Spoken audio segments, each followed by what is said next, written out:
Breaking news. There's an all-out attack on the media coming from the highest levels of government. Donald Trump just celebrated the cancellation of Jimmy Kimmel's late-night show after Kimmel made innocuous, not even harmful or offensive remarks about Charlie Kirk's death. Now, right-wing media is celebrating cancel culture to another degree, and Donald Trump is using the power of his presidency not only put pressure on these companies to cancel their late night shows, but he's now calling for the cancellation of Seth Meyers and of Jimmy Fallon, meaning Stephen Colbert and Jimmy Kimmel have already been canceled. He's trying to cancel 2 more late night shows. Not only do I want to break down Donald Trump's posts, but Sinclair Broadcasting themselves, the media conglomerate Sinclair that owns a lot of local and national stations, is calling for some insane stuff as it relates to Charlie Kirk. They want to put a pro-Charlie Kirk segment in the place of Jimmy Kimmel. Like, what? It makes zero sense. It's fascistic, and let's just start here. Donald Trump said 1 hour ago at the bottom, quote, "Great news for America. The ratings challenged Jimmy Kimmel show is canceled. Congratulations to ABC for finally having the courage to do what had to be done. Kimmel has 0 talent and worse ratings than even Colbert, if that's possible. That leaves Jimmy and Seth, 2 total losers on fake news NBC. Their ratings are also horrible. Do it, NBC. President DJT. I really urge you to go watch my last video covering this as well, because I go in depth on Donald Trump's posts about Jimmy Kimmel. But finish this one up first, because he's now calling for Jimmy Fallon and Seth Meyers to be canceled. Here's the thing. A lot of the companies that own these shows have to at some point go through mergers or buy another company or go through the government in some respect. Donald Trump is using the government, using the executive branch to make sure that shows are getting canceled or plucked off or lawsuits are getting paid in the process. Remember, ABC paid $15 million to his presidential library for no reason, because Trump just randomly feels litigious and launches these lawsuits. Trump then said, throughout all of this, he then said, quote, "I am pleased to inform our many USA patriots that I am designating Antifa, a sick, dangerous, radical left disaster, as a major terrorist organization." Does anyone even know anyone in Antifa? I've never met a single person who's actually in Antifa. Antifa stands for anti-fascist as well. He then says, "I will be strongly recommending that those funding Antifa be thoroughly investigated in accordance with the highest legal standards and practices. Thank you for your attention to this matter." They are directly targeting left-wing NGOs. They are directly targeting organizations and mechanisms that fund any sort of liberal politicians, because they're trying to connect it to some random 22-year-old from Utah that grew up in a Republican family. Sinclair Broadcasting, the conglomerate that runs a lot of ABC stations, all the ABC stations locally and nationally, says this. Sinclair says Kimmel's suspension is not enough, calls on FCC and ABC to take additional action. Sinclair's ABC stations to air a special remembrance of Charlie Kirk during Jimmy Kimmel live time slot on Friday. This is batshit insane. This is absurd. Quote, "Sinclair, the nation's largest ABC affiliate group, objects to recent comments made by Mr. Kimmel." If you want to hear the comments, go check out the previous video. As discussed on ABC earlier today, Sinclair decided to indefinitely preempt Jimmy Kimmel Live beginning tonight. Following these discussions, ABC has suspended production of Jimmy Kimmel Live. Quote, "Mr. Kimmel's remarks were inappropriate and deeply insensitive at a critical moment for our country," said Vice Chairman Jason Smith. I'm sorry. His comments are insensitive? Donald Trump came out that night and said that radical left lunatics did this and that organizations need to be targeted. Donald Trump 2 weeks ago said Chicago should be under siege, at war. I've covered this relentlessly. Charlie Kirk himself has said things about Martin Luther King Jr., he shouldn't have done his work because the Civil Rights Act was a mistake, and Joe Biden is a dementia-filled tyrant who should be given the death penalty. Charlie Kirk said Joe Biden should be given the death penalty, and all of a sudden he's some saint that we can't even criticize.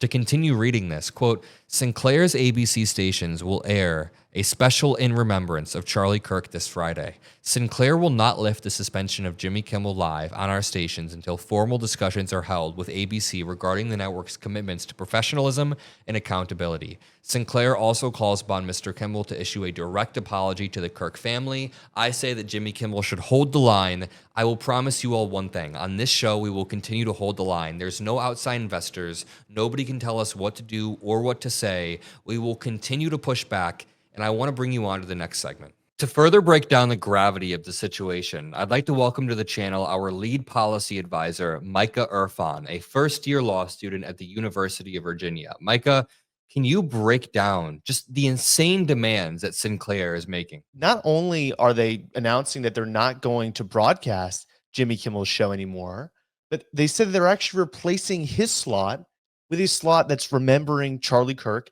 and they're demanding that Jimmy Kimmel himself pay the Kirk family a big donation, but also TPUSA a big political donation. Now, for those who don't know, Sinclair is an enormous broadcasting company. They own tons of local TV and news channels, and they're currently trying to get a merger and acquisition approved by the Trump administration. Yet another company that is groveling and trying to do everything they possibly can to make Trump happy with them, so that the Trump administration does not use their power against them. This is just one of many examples, Adam, and it's really frustrating to see. And the examples are just right out in the open. Donald Trump has attacked our most prestigious universities, from Columbia to Harvard University. Donald Trump has attacked multiple law firms to get them to bend the knee. And what do you do when a rogue executive branch is attacking you, sinking endless money into trying to take you down? I mean, some of these media news corporations are bending the knee. The amazing thing is, at the Mockler Media channel, we have no outside investors, nobody like that. We will never bend the knee. Nobody can ever tell us what to say. I always say I could just make my video shirtless if I wanted to. Literally, there's no one above me to stop me or anything. We just say whatever the hell we want. But to continue, can you break down what happens in a democracy broadly when you begin to see these attacks from the executive branch against law firms, the media, universities, et cetera, et cetera? Right. So, what happens is whenever the federal government is weaponized against anybody who goes against the will of the current administration, well, all of the rich and powerful end up bending the knee, right? Because they fundamentally care about their economic interest. And increasingly, the room for opposition shrinks over time, right? So not only will media companies not broadcast any message that's against the current administration, not broadcast any news that's disfavorable to the current administration, but they won't employ anybody who has something critical to say. We're seeing enormous amounts of firings and layoffs of people who have rather benign negative comments to make about Charlie Kirk or the Trump administration, because these companies are scared, and they're right to be. We've never seen the federal government's force used in this kind of way. Whenever we created these agencies, we created these agencies to protect the public from corporate abuse. Now they're being weaponized for political purposes in an unprecedented way. And the ultimate goal is that there will be no room for opposition, because everybody has to work somewhere, right? And if you can't have a job and be critical of the Trump administration, if you're at risk of being fired for expressing your political opinions, well, what's going to happen? A lot of people are not going to express those opinions, and that's exactly what they want. It's called the chilling effect. You create a broader chilling effect where now other colleges, for example, see that Harvard was sued, see that Columbia was sued, and they begin to preemptively bend the knee and change the way they teach, change who they hire, change their behavior. Same way, the same thing happens in media. You begin to target people, publicly intimidate them, say insane things, as Trump said in those Truth Social posts I read off earlier in the video. Then you create a chilling effect where the media then begins to preemptively bend the knee. Again, we will never do that. But another difference is this is coming in a top-down way from JD Vance, Donald Trump, Stephen Miller, Elon Musk. Rich and powerful people are calling for the firings of people in just everyday normal jobs. There are 19-year-olds who are working their first job who have been fired for some random post they made.